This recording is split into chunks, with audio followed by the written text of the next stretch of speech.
Big boss Malayalam season 7 പുതിയൊരു promo വന്നിട്ടുണ്ടായിരുന്നല്ലോ. അതിനകത്ത് അക്ബറും അനീഷും തമ്മിലുള്ള ഒരു ഫൈറ്റ് നടക്കുന്നുണ്ട് ലാലേട്ടന്റെ മുമ്പിൽ വെച്ചിട്ട്.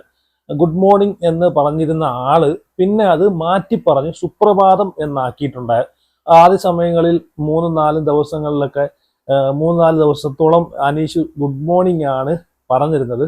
പിന്നെ അത് മാറ്റി സുപ്രഭാതം എന്നാക്കിയെന്നാണ് അക്ബർ പറയുന്നത്. അപ്പം ഇതിനകത്ത് ഞാൻ ആലോചിക്കുന്നതല്ല, ഇതാണോടെ വലിയ സംഭവം. ഇതാണോ വലിയ വിഷയം? എന്തൊക്കെ പറയാനുണ്ട് അക്ബറിന്? എന്തൊക്കെ കാര്യങ്ങൾ അവിടെ സംസാരിക്കാനുണ്ട്? ഞാനപ്പോൾ ഒരു ഗുഡ് മോർണിംഗ്, ഇപ്പൊ ഗുഡ് മോർണിംഗ് പറഞ്ഞാൽ എന്ത്, അല്ലെങ്കിൽ സുപ്രഭാതം പറഞ്ഞാൽ എന്ത്? അത് ഈ ഗെയിമുമായിട്ട് എന്താണ് ബന്ധം? പക്ഷെ ഇവിടെ ഒരു കാര്യം മനസ്സിലാക്കേണ്ടത്, അക്ബർ പറയുന്നുണ്ട് ഗുഡ് മോർണിംഗ് പറഞ്ഞിരുന്ന ആള് ഇപ്പോൾ സുപ്രഭാതം പറഞ്ഞ് ഗുഡ് മോർണിംഗ് പറയുന്ന ആൾക്കാരെ മലയാളത്തിന് എതിരാക്കുന്നു എന്നാണ് പറഞ്ഞത്. അതെങ്ങനെ മലയാളത്തിന് എതിരാക്കും? അപ്പൊ ഞാൻ ഒരു ചോദ്യം ചോദിച്ചോട്ടെ. അങ്ങനെയാണെങ്കിൽ ഇത് ലാലേട്ടൻ പലവട്ടം പറഞ്ഞിട്ടുണ്ട്, ഇതൊരു മലയാളം ഷോയാണ് എന്ന് പറഞ്ഞിട്ടുള്ളൊരു ഷോയില് ഈ സീസൺ, ഈ എല്ലാ സീസണും എടുത്ത് നോക്കിക്കഴിഞ്ഞാൽ നമ്മൾ കാണുന്ന ഒരു കാര്യമാണ്. ഈ സീസൺ ഉൾപ്പെടെ എടുത്ത് നോക്കിക്കഴിഞ്ഞാൽ നമ്മൾ കാണുന്നതാണ്, ഇപ്പോഴും ഇംഗ്ലീഷ് പറയുന്നില്ലേ ആൾക്കാർ? ഇംഗ്ലീഷ് പറയുന്നില്ലേ?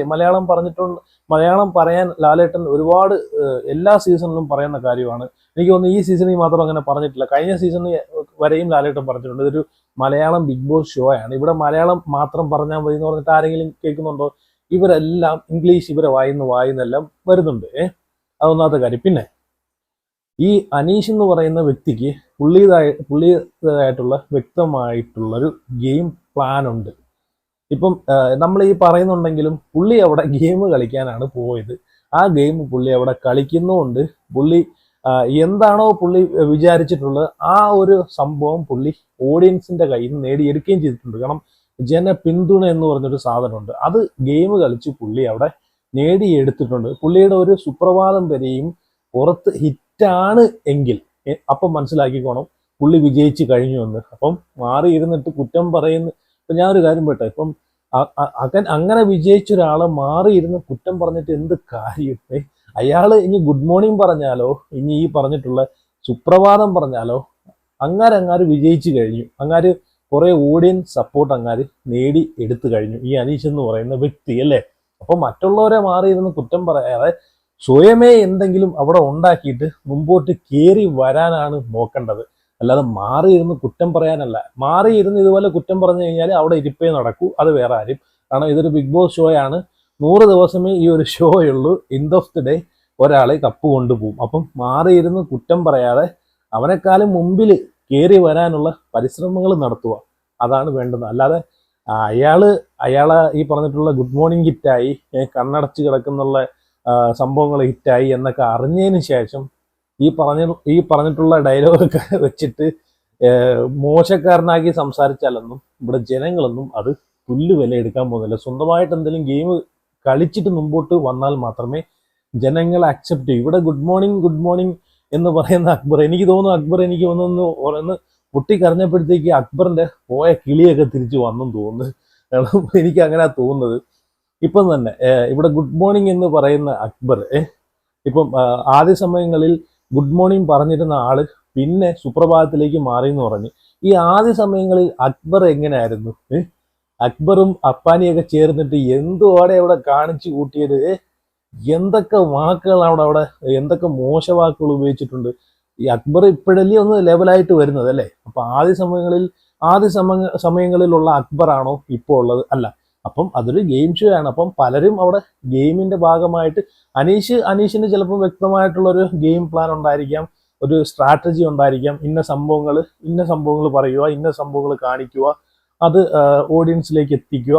ഇതൊരു ഗെയിമാണ്. അതപ്പം പലരും പല രീതിയിൽ പ്ലാൻ ചെയ്യും. കുറ്റം പറഞ്ഞിട്ട് കാര്യമില്ല. അല്ലാതെ എല്ലാവരും അവിടെ പോയി നിൽക്കുന്ന ആൾക്കാരെല്ലാം ജെന്യൂനായിട്ട് നിൽക്കുക എന്നാണ് അക്ബർ വിചാരിച്ചേക്കുന്നത്. ഗെയിമാണ്, എല്ലാവരുടെ ലക്ഷ്യം ടൈറ്റിൽ വിന്നർ ആവുക. അപ്പം ആ ഒരു ഗെയിം ഓഡിയൻസുമായിട്ടൊരു ഇമോഷൻ കണക്ഷൻ ഉണ്ടാക്കി ഗെയിം കളിക്കുന്ന ആരാണോ അവരെ വിചാരിക്കൂ. അപ്പം അയാളെ കഴിവ് ഉപയോഗിച്ച് അയാൾ ജയിച്ച് ആ ഒരു ഓഡിയൻസിന്റെ പിന്തുണ നേടി കഴിയുമ്പോഴത്തേക്ക് അയാൾക്ക് വിയാറുണ്ട്, അയാൾക്ക് മണ്ണാങ്കട്ടയുണ്ട്. അയാൾ ഇങ്ങനെയാണെന്ന് പറഞ്ഞിട്ട് വല്ല കാര്യമുണ്ടോ? ഒരു കാര്യവും ഇല്ല. അയാൾ ജയിച്ചു കഴിഞ്ഞു, അത് അത്ര മാത്രമേ ഉള്ളൂ. ജയിച്ചു കഴിഞ്ഞ അയാളെ പിന്നെ അപ്പൊ എല്ലാവരും അങ്ങനെയാണല്ലോ, ജയിക്കുന്നവനെയാണല്ലോ എല്ലാവരും ഈ പറഞ്ഞിട്ടുള്ള കുത്തുവാക്കുകളും അതും ഇതും പറഞ്ഞിട്ട് ഡീഗ്രേഡ് ചെയ്ത് തളർത്താൻ നോക്കുന്നത്. തോക്കുന്നവന്റെ മേലെ ആരും ഒന്നും പറയാൻ പോകത്തില്ലല്ലോ. അത് പൊതുവേ അങ്ങനെയാണല്ലോ. എല്ലാ കാര്യം എടുത്തു നോക്കിയാലും അങ്ങനെയാണ്. ജയിക്കുന്നവന്റെ മേലെ ആയിരിക്കും എല്ലാ ആൾക്കാരും കുതിര കയറാൻ പോകുന്നത്, അല്ലെ?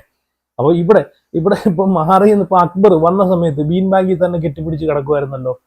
അക്ബർ ഇപ്പം മാറിയല്ലോ. അപ്പൊ അക്ബറിന് അങ്ങനെ കുറെ മാറ്റം ഉണ്ടായിട്ടുണ്ടല്ലോ. അപ്പം അനീഷും ചിലപ്പം ആദ്യ സമയങ്ങളിൽ വന്ന സമയത്ത് പുള്ളിക്കാരന് ആദ്യ സമയങ്ങളിൽ ഗുഡ് മോർണിംഗ് എന്നുള്ള ഒരു വാക്ക് പുള്ളിക്കാരൻ പറഞ്ഞിട്ടുണ്ടെങ്കിൽ പിന്നെ അത് വേണ്ട എന്ന് തോന്നി കാണും. ചിലപ്പം ലാലേട്ടൻ പറഞ്ഞിട്ടുള്ളത് പോലെ ഇവിടെ ഒരു മലയാളം ബിഗ് ബോസ് ഷോ അല്ലേ, മലയാളം മാത്രം പറഞ്ഞാൽ മതി എന്ന് പുള്ളിക്കാരൻ അപ്പം ചിന്തിച്ചു കാണും. അതുകൊണ്ടായിരിക്കാം ചിലപ്പം ആ ഒരു ഗുഡ് മോർണിംഗ് എന്നുള്ളൊരു ഇത് മാറ്റിയിട്ട് പിന്നെ സുപ്രഭാതം ആക്കിയത്. പക്ഷെ എന്നിരുന്നാൽ തന്നെ അവിടെ ഉള്ളവരെല്ലാം അവരുടേതായിട്ടുള്ള ഗെയിം പ്ലാൻ ഉണ്ട്. ഗെയിം പ്ലാൻ നല്ലോണം അവരെ ഗെയിം മനസ്സിലാക്കി നല്ലതുപോലെ കളിക്കുന്ന ആൾക്കാരെല്ലാം വിജയിക്കുന്നുണ്ട്. പിന്നെ ഗുഡ് മോർണിംഗ് പറയുന്നതിന്റെ പേരിൽ അനീഷിനെ വിമർശിക്കുന്ന അക്ബർ എന്തുകൊണ്ട് അനീഷിന്റെ മറ്റൊരു കാര്യത്തെ പറ്റി ചോദിക്കുന്നില്ല? കാരണം വന്ന സമയത്ത് അനീഷ് എനിക്ക് തോന്നുന്നു ആരുമായിട്ട് അങ്ങനെ സോഷ്യലല്ല, പുള്ളി ആരുമായിട്ട് ഇടപഴകുന്നില്ല. പുള്ളിയതായിട്ടുള്ളൊരു ഗെയിം കളിച്ച് ഒറ്റയ്ക്ക് പൊയ്ക്കൊണ്ടിരുന്ന ഒരു വ്യക്തിയാണ്.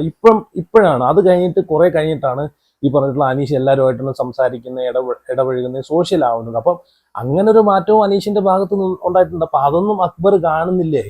പിന്നെ ഞാൻ ഉള്ള കാര്യം പറയാം. എനിക്ക് ഇപ്പം ഉള്ള കണ്ടസ്റ്റൻസിൽ എനിക്ക് ഏറ്റവും ഇഷ്ടപ്പെട്ടൊരു കണ്ടസ്റ്റന്റ് ആണ് അനീഷ്. വേറൊന്നുമല്ല, കാരണം പുള്ളിയുടേതായിട്ടുള്ളൊരു ഗെയിമും കാര്യങ്ങളും കളിച്ച് മുമ്പോട്ട് പോകുന്നുണ്ട്. അത് പുള്ളിയുടെ ഒരു ഗെയിം പ്ലാൻ ആയിരിക്കാം. ഈ ഒറ്റപ്പെടൽ സ്ട്രാറ്റജി, ഒറ്റപ്പെടൽ എന്ന് പറഞ്ഞു കഴിഞ്ഞാൽ ഒറ്റയ്ക്ക് നിന്ന് കളിക്കുന്നത്. മറ്റുള്ള ആൾക്കാർ ഒരു ഒറ്റപ്പെടൽ സ്ട്രാറ്റജി ആയിട്ട് കൂട്ടുന്നുണ്ടെങ്കിലും പുള്ളി ഒറ്റയ്ക്ക് നിന്ന് കളിക്കുന്ന, ഒരു ഗ്രൂപ്പിലും ചെന്ന് പെടാതെ മാറിയിരുന്ന് കുറ്റം പറയാതെ ഈ പറഞ്ഞിട്ടുള്ള മറ്റുള്ളവരെ പറ്റിയിട്ട് അതിൻ്റെ അകത്ത് മോശമായിട്ടുള്ള രീതിയിൽ സംസാരിക്കാതെ പുള്ളിയുടേതായിട്ടുള്ള ഒരു ഗെയിം ഒറ്റയ്ക്ക് കളിച്ചു പോകുന്ന ഒരു വ്യക്തിയാണ് ഈ അനീഷ് എന്ന് പറഞ്ഞൊരു വ്യക്തി. അവിടെ മറ്റുള്ള സ്ത്രീകളോട് സംസാരിക്കുന്ന ഒരു രീതി ഉണ്ടല്ലോ, അതൊക്കെ ഭയങ്കര മര്യാദയായിട്ടാണ് സംസാരിക്കുന്നത്. മോശ വാക്കുകൾ ഉപയോഗിക്കുന്നില്ല, എടി പൊടി ഒന്നും ഉപയോഗിക്കുന്നില്ല, ചീത്ത വാക്കുകൾ ഉപയോഗിക്കുന്നില്ല. അതുപോലെ മറ്റുള്ള ആൾക്കാരുമായിട്ട് ഫൈറ്റ് ചെയ്യുന്നുണ്ടെങ്കിലും അവിടെ ഒരു മോശവാക്ക് പോലും അനീഷിന്റെ വായിൽ നിന്ന് വീഴുന്നില്ല.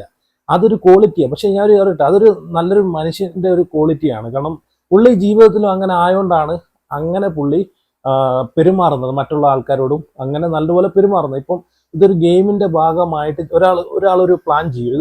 ഇപ്പം ഈ പറഞ്ഞിട്ടുള്ള മോശവാക്കുകളും കാര്യങ്ങളൊക്കെ ഉപയോഗിച്ചുകൊണ്ടിരുന്ന ഒരു ഗെയിമിന്റെ ഭാഗമായിട്ട് ഇങ്ങനെ ഒരു പ്ലാൻ ചെയ്യുന്നിരിക്കട്ടെ. ഞാൻ അതിൻ്റെ അകത്ത് 100 ദിവസം നിൽക്കുന്ന സമയത്ത് ഞാൻ ഒരു ചീത്ത വാക്ക് പോലും വിളിക്കത്തില്ല, ഇതിൻ്റെ ഒരു ഗെയിമിന്റെ ഭാഗമായിട്ട് എനിക്ക് എടുക്കണമെന്ന് പറഞ്ഞിട്ട് അതിൻ്റെ അകത്തോട്ട് കയറി ചെന്നെന്നിരിക്കട്ടെ. ഇനി എന്തൊക്കെ സംഭവിച്ചാലും നിങ്ങൾ നോക്കൂ, ഇനി അവിടെ എന്ത് വഴക്ക് സംഭവിച്ചാലും നമുക്ക് അങ്ങനെ ചീത്ത വാക്കും മോശവാക്കും ഉപയോഗിക്കുന്ന ഒരാളാണെങ്കിൽ അതിൻ്റെ അകത്ത് പിടിച്ചു നിൽക്കാൻ പറ്റത്തില്ല. അവർ ആ ഒരു സംഭവം വെളിയിൽ വന്നിരിക്കും, എപ്പോഴെങ്കിലും വന്നിരിക്കും. ചിലപ്പോൾ ആദ്യത്തെ ഒരു 10, 20, 30 ദിവസം അത് കാണണമെന്നില്ല, ഒരു 50 ദിവസമൊക്കെ കഴിഞ്ഞ് കഴിയുമ്പോഴത്തേക്ക്. കാരണം അവിടെ ഈ പറഞ്ഞിട്ടുള്ള മറ്റുള്ള കാര്യങ്ങളൊന്നും ഇല്ലല്ലോ, ഫോണില്ല, മൊബൈലില്ല, ഒന്നുമില്ല. അപ്പോൾ ഒറ്റയ്ക്ക് നിന്ന് ഈ പറഞ്ഞിട്ടുള്ള ഗെയിം കളിച്ച് പോകുന്നൊരു വീട്ടിൻ്റെ അകത്താണ് നിൽക്കുന്നത്. അല്ല, പ്രഷർ കുക്കർ പോലെ നിൽക്കുന്ന ഒരു വീട്ടിൻ്റെ അകത്ത്. അപ്പം എങ്ങനെ പോയാലും ഇങ്ങനെയൊക്കെ പ്ലാൻ ചെയ്തുകൊണ്ട് വരുന്നൊരു വ്യക്തി ഇത് ഇങ്ങനെയുള്ള മോശവാക്കുകളൊക്കെ ഉപയോഗിച്ചുകൊണ്ടിരിക്കുന്ന ലൈഫിൽ ഉപയോഗിക്കുന്ന ഒരു വ്യക്തിയാണെങ്കിൽ ഒരു 50 ദിവസം കഴിയുമ്പോൾ അതൊക്കെ വായിന്ന് വെളിയിൽ വരൂടെ. പക്ഷെ അനീഷിന്റെ കാര്യത്തിൽ നിങ്ങൾ നോക്കിയ ഇത് ഇപ്പോഴും അനീഷ് വഴക്കുണ്ടാക്കുന്നുണ്ട്. പക്ഷേ ഉപയോഗിക്കുന്ന വാക്കുകൾ സൂക്ഷിച്ചാണ് ഉപയോഗിക്കുന്നത്. ആ ഒരു മോശവാക്കുകളും കാര്യങ്ങളും പുള്ളിയുടെ വായിന്ന് വരുന്നില്ല. അപ്പം പുള്ളി ഒരു ക്വാളിറ്റി ഉള്ള ഒരു മനുഷ്യൻ തന്നെയാണ് ലൈഫിലും. പിന്നെ എല്ലാ ആൾക്കാർക്കും ഉണ്ട് പോസിറ്റീവ് എല്ലാ ആൾക്കാർക്കും ഉണ്ട്, നെഗറ്റീവ്സും ഉണ്ട്. അതുപോലെ കുറച്ചെങ്കിലും നെഗറ്റീവ്സ് ഇല്ലാത്ത ആരാണുള്ളത്? പുള്ളിയുടേതായിട്ടുള്ള എന്തെങ്കിലും നെഗറ്റീവ്സുകളും കാര്യങ്ങളൊക്കെ കാണുമായിരിക്കും. ഈ പറഞ്ഞിട്ടുള്ള റിപ്പീറ്റ് പറയുന്ന കാര്യങ്ങളൊക്കെ അതൊക്കെ പുള്ളിയുടെ ലൈഫിൽ ജെന്യുവൻ ആയിട്ടുള്ള കാര്യങ്ങളായിരിക്കാം. കാരണം എനിക്ക് സെൽമിയുടെ ആൻസർ കണ്ടപ്പോഴത്തേക്ക് അതിനകത്ത് പുള്ളി ഇതുപോലെ സംസാരം കേട്ടപ്പോഴത്തേക്ക് എനിക്ക് അങ്ങനെ തോന്നി. ഇപ്പം എല്ലാം 100% തികഞ്ഞ ആൾക്കാരും ഇല്ലല്ലോ അല്ലേ ലൈഫിൽ. അപ്പം അത്രയേ ഉള്ളൂ. അപ്പം ഈ ഗുഡ് മോർണിംഗ് പിടിച്ചുകൊണ്ട് ഇന്ന് ലാലേട്ടൻ്റെ മുമ്പിൽ ഇത് ഭയങ്കര ഒരു വഴക്ക്, ഈ പറഞ്ഞിട്ട് ഭയങ്കര ഒരു സംഭവമാണെന്നുള്ളൊരു രീതിയിൽ കാണിച്ച അക്ബർ, എൻ്റെ പൊന്നോ, അയ്യോ, വേറെ എന്തൊക്കെ വിഷയമുണ്ട് അക്ബറെ സംസാരിക്കാനെ കൊണ്ട് അല്ലേ? ഈ ഒരു ഗുഡ് മോർണിംഗ് പിടിച്ചുകൊണ്ട് വന്നേക്കുന്നത് ഇത് വലിയൊരു കണ്ടനാന്നുള്ളൊരു വിചാരത്തിലെ ഇത് എടുത്തിരുന്നത്. അങ്ങനെയാണെങ്കിൽ അവിടെ പലരും പല രീതിയിലായിരുന്നു വന്ന സമയങ്ങളിൽ. അവരിപ്പോൾ എങ്ങനെയാണ് ഇരിക്കുന്നത് അല്ലേ? ലക്ഷ്മി വന്ന സമയത്ത് എന്തുവായിരുന്നു, പൊട്ടി തെറിച്ച് അടുക്കളയിൽ കിടന്ന് എന്തൊക്കെ ഷോ ഓഫ് ആയിരുന്നല്ലേ? അപ്പൊ ആ ലക്ഷ്മി പിന്നെ അങ്ങോട്ട് ഒതുങ്ങിപ്പോയില്ലേ? അപ്പം പറയാനാണ് എല്ലാരെ പറ്റിയിട്ടും അവിടെ പറയാം. ഇത് ചോദിക്കേണ്ടത് ആ സമയത്തായിരുന്നു, അതിൽ ഈ സമയത്തല്ല. ഇതൊക്കെ എന്നേ കഴിഞ്ഞ കാര്യങ്ങളാണ്. അല്ലെങ്കിൽ ആ സമയത്ത് ചോദിക്കണമായിരുന്നു. അനീഷ് ഗുഡ് മോർണിംഗ് സ്റ്റോപ്പ് ചെയ്ത അതിന്റെ അടുത്ത ലാലേട്ടൻ വരുന്ന വീക്കെൻഡ് എപ്പിസോഡിനകത്ത് ഇത് ചോദിക്കണമായിരുന്നു. ഇതൊരു സ്ട്രാറ്റജി അല്ലേ എന്ന് ചോദിച്ചിട്ട് എടുത്തിരണമായിരുന്നു. ഇതിപ്പോ എന്തോടെ ഷോ അവസാനിക്കാനായി എപ്പോഴാണ് ഗുഡ് മോർണിംഗ് കൊണ്ടുവരുന്നത്, ഗുഡ് മോർണിംഗ് സുപ്രഭാതമൊക്കെ കൊണ്ടുവരുന്നത്? എന്തായാലും കൊള്ളാം. അപ്പൊ എന്തായാലും നിങ്ങളുടെ അഭിപ്രായങ്ങളെല്ലാം ഇതിനെ പറ്റിയിട്ട് ഉറപ്പായിട്ട് നിങ്ങൾ കമന്റ് ചെയ്യുക. അപ്പം